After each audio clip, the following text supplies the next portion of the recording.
इस किताब में मुझे खुद जब मैंने पढ़ी तो दो तीन पहलू ऐसे लगे जो कभी ध्यान में नहीं आए।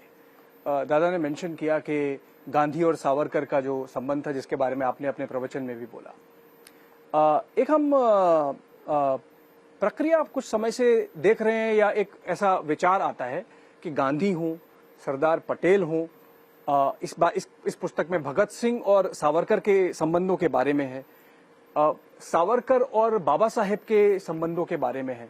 तो एक उसको इस तरह से सामने रखा जाता है कि ये कोशिश की जा रही है दक्षिण पंथ के द्वारा कि ये जो सर्वमान्य जो हमारे महापुरुष थे उनको अपने में दिखाया जाए। उल्टा है, ये कोशिश की गई है कि महापुरुषों को बांट दिया जाए। ये महापुरुष इतने हाइट के लोग थे साहब, और इतनी गहराई के लोग थे कि मतभेदों को लेकर मन में तिरस्कार, द्वेष, शत्रुता पालने वाले ये लोग नहीं थे। अत्यंत उदार मानसिकता वाले और प्रजातांत्रिक मानसिकता वाले लोग थे। तो मतों का विरोध हो सकता है, लेकिन मत रखने वाले का सम्मान होता था। उसके चलते अब डॉक्टर बाबा साहब आम्बेडकर हमारे वर्ग में आके भोजन करके गए हैं, हमारे कार्यक्रम के समारोह में रहे हैं।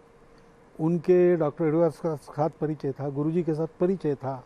सावरकर जी के बारे में उनका मत बहुत यानी आदर करते थे वो सावरकर जी का। सावरकर जी भी उनको देखते थे। उन्होंने दीक्षा परिवर्तन किया।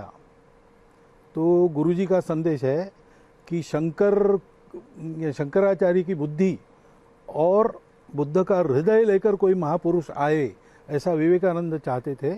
डॉक्टर बाबा साहब अम्बेडकर में मुझे वो संगम दिखता है, यानी वो हम हिंदू नहीं है ऐसा करने जा रहे थे। उस पर गुरुजी का ये संदेश है। सावरकर जी ने भी उनको समझ लिया, और एक उनके बहुत परम स्नेही थे, संत थे गाडगे महाराज, उन्होंने भी उनका विरोध नहीं किया। ये सब हिंदुत्ववादी थे। तो ये संबंध रहते थे, एक दूसरे की बात समझते थे। मतों में अलग था तो उसमें वो परहेज नहीं करते थे साफ साफ बताने का, लेकिन इसका मतलब उनकी दुश्मनी थी वगैरह ये आज के लेवल की जो राजनीतिक नेताओं की चलती है वैसा उस समय नहीं था।